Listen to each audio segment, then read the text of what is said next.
안녕하십니까, 정희성입니다. 본격적으로 이야기 들어가기에 앞서 구독, 좋아요 부탁드리겠습니다. 자, 이번 시간에는 지난 10월 9일 한국도로공사 이강래 사장하고 한국도로공사 톨게이트 노동조합 위원장님하고 두 분이서 합의서를 발표를 했죠. 이 합의서가 나오기까지 민주당 을지로위원회가 역할을 했다고 하는 겁니다. 상당수의 해고된 노동자들이 정규직 전환이 된 걸로 그렇게 이해하신 분들이 많습니다. 근데 사실은 그렇지 않다고 하는 것, 그래서 이 합의 내용에 대한 자세한 얘기를 좀 해볼까 합니다. 합의 내용을 간단하게 한번 살펴보겠습니다. 2심 계류 중인 자는 바로 직고형으로 한다. 그 다음에 1심 계류 중인 자도 판결이 나면 나는 대로 직고형을 한다. 단 2015년도 이후 입사자에 대해서는 그렇게 적용을 하지 않는다. 이렇게 되어 있습니다.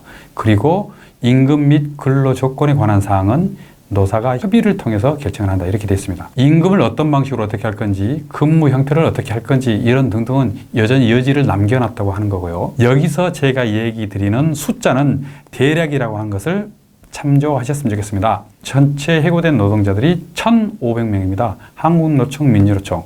한국노총이 대략 한 1,000여 명 정도 되고 민주노총이 500명 정도 되는 거죠. 이 중에 1,000여 명에 달하는 한국노총 소속 조합원들이 이번에 정규직 전환 노사 합의서에 동의를 했다고 하는 겁니다. 이번에 그러면은 전체 1,000여 명 중에 2심 계류 중인 자는 몇 명이라 될까요? 1,000여 명 중에 116명 정도 된다고 하니까 10% 좀 넘는 정도의 숫자가 해당되겠습니다. 그럼 나머지 900명 정도 되는 조합원들은 그러면 어떻게 처리가 되느냐? 1심 계류 중인 사람 중에도 단서 조항에 보면은 2015년 이후 입사자는 1심 판결이 난다 하더라도 바로 정규직 전환으로 하지 않고 차후 최초 판결에 따른다. 이렇게 돼 있단 말입니다. 그래서 내 판결이 아니라 그 다음 사람들 판결이 나면은 그 판결에 따른다고 하는 겁니다.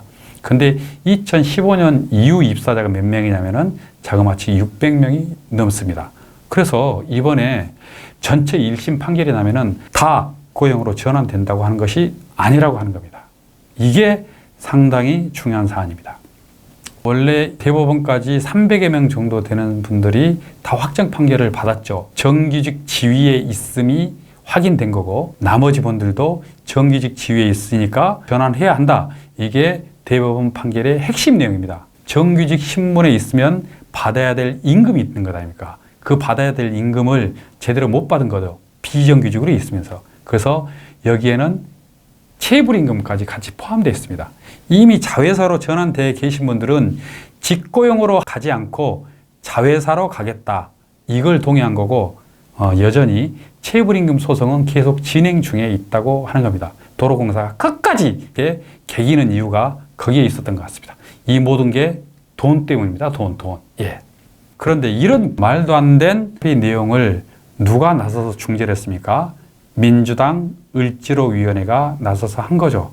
한마디로 거강꾼 노릇을 한 겁니다. 거강꾼 노릇을. 자, 누가 보면은 일방적으로 노동자들 편에 서지도 않고 일방적으로 도로공사 편에 서지도 않고 딱 중간자적 위치에서 중재를 받다. 이런 뉘앙스를 풍기는데 제가 봤을 때는 옳은 주장을 하는 쪽에 힘을 쓰지 않았다고 하는 겁니다. 이러니까 민주당의 을지로위원회가 거강꾼 노릇을 했던 것 아니냐.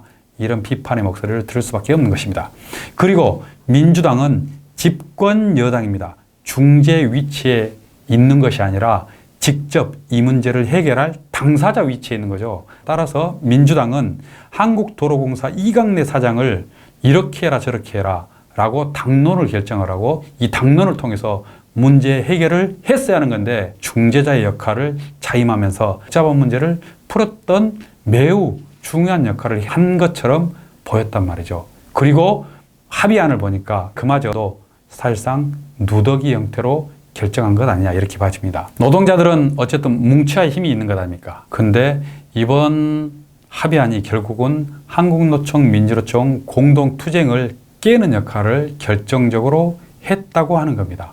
그러다 보니까 한국노총 조합원들 내에서도 이번 합의안에 반발을 하고 일부 조합원들이 나는 민주노총으로 가겠다. 이렇게 해서 민주노총과 투쟁을 함께 하겠다고 하는 것 아니겠습니까? 두 번째는 설사 순차적으로 직고용 전환이 된다 하더라도 들어가서 근로조건을 어떻게 할 건지 임금을 어떻게 할 건지를 사전에 결정하고 들어가지 않았습니다. 고용이라 하면 정규직을 의미하는 건데 정규직은 지금 현재 어느 정도의 임금 대접을 받아야 되는지 이걸 명확하게 하지 않았다고 하는 겁니다. 그리고 근무 형태가 제일 문제가 되는 거죠.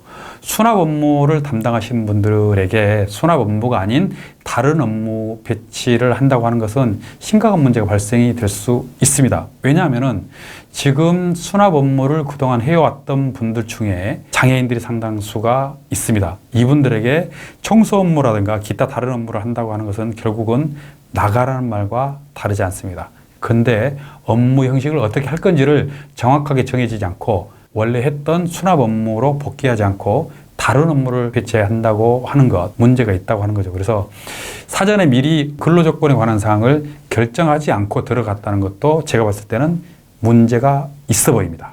1,500명 중에 1,000명 정도가 합의를 했다고 해서 이 문제가 다 끝난 것이 아니라고 하는 사실을 분명히 한국도로공사는 알아야 할 것입니다. 이렇게 해서 10월 9일 진행이 됐던 노사합의서의 문제점을 들여다봤습니다. 그래서 왜 민주노총은 이 합의에 동참하지 않았냐?